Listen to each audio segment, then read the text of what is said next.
ইয়াৰ পিছত আমি নিৰ্বাচন ঘোষণা কৰাৰ পিছত আমি সিদ্ধান্ত ল'ম যে কিমান সিটত আমি ইলেকশ্যন উঠিম। মই শুনিছোঁ শিশু কেইটামান 4টা শিশু বিচনাৰ পৰা পৰি গৈছে, মই খবৰ ল'ব দিছোঁ। ৰাহুল গান্ধী বোলা ব্যক্তিজন, এই ব্যক্তিজনে ভাৰতত যিকোনো প্ৰকাৰে এটা গণ্ডগোল লগাবৰ কাৰণে চেষ্টা কৰি আছে।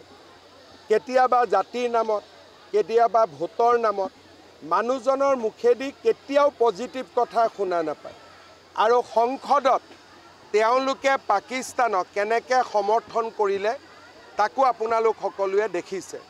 গতিকে ৰাহুল গান্ধীৰ ট্ৰিটমেণ্ট ৰাইজে নিজেই কৰিব, বহুত বেছি প্ৰতিক্ৰিয়া দি একো লাভ নাই। চাওক, যি মানুহৰ আদৰ্শ নাই তেওঁলোকে গান্ধী পৰিয়ালৰ নেগুৰত ধৰিব। ময়ো ধৰি আছিলোঁ, মই নিজৰ ভুল বুজিলোঁ, মই ওলাই আহিলোঁ। যি মানুহৰ ব্যক্তিত্ব আছে সি গান্ধী পৰিয়ালৰ নেগুৰত ধৰি বহুত দিন থাকিব নোৱাৰে।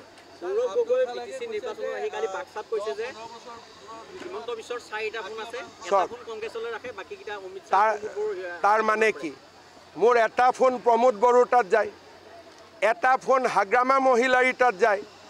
তাৰমানে আৰু কি পাৱাৰ লাগে কওক? তৃতীয় ফোনটো অমিত শ্বাহ, 4 নম্বৰ ফোনটো কংগ্ৰেছ। তাৰমানে মোতকৈ পাৱাৰফুল মানুহ এই ভাৰতত কোন আছে? মই অমিত শ্বাহকো ডাইৰেক্ট ফোন কৰিব পাৰোঁ, কংগ্ৰেছকো ফোন কৰিব পাৰোঁ, আৰু বিটিআৰতো হাগ্ৰামা মহিলাৰী প্ৰমোদ বড়োক 2খন হাতত ধৰি লৈ খোজকাঢ়িব পাৰোঁ। মোৰ লগত যুঁজ বাগৰ নকৰাই ভাল, এতিয়াই চাৰেণ্ডাৰ কৰি দিব লাগে। কালি তেওঁৰ মুখেদি ওলাই গ'ল নে নাই যে ইলেকশ্যন হোৱাৰ আগতে আমি হাৰিলোঁ, কাৰণ তেওঁৰ 4টা ফোন, এটা প্ৰমোদ বড়োৰ লগত, এটা হাগ্ৰামা মহিলাৰীৰ লগত।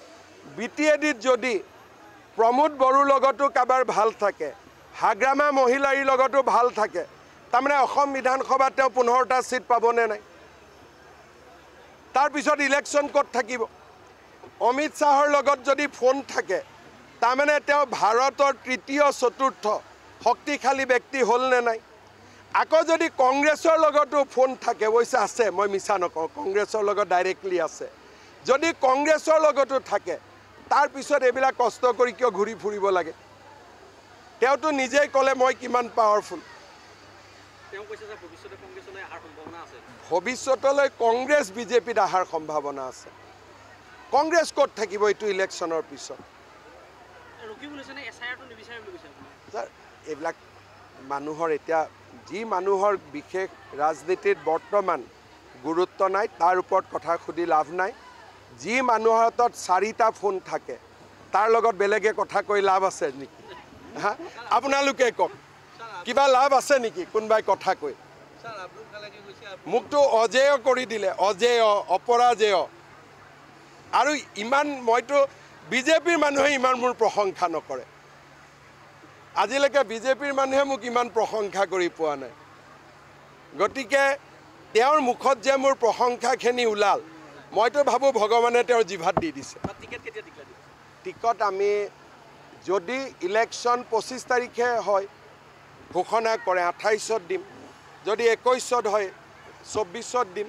কিন্তু আগষ্ট মাহতে সব প্ৰতিচ্ছবি ক্লিয়াৰ হৈ যাব।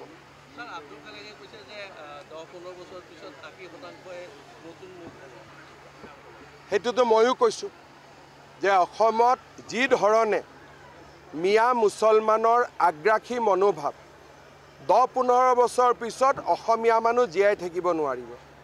এই 5 বছৰত আৰু অহা 5 বছৰত আমি যিখিনি কৰিম সেইখিনি এইটো 40 বছৰলৈ পিছুৱাই দিব। তাৰ পিছত নতুন প্ৰজন্মই অসমৰ কাৰণে চিন্তা কৰিব।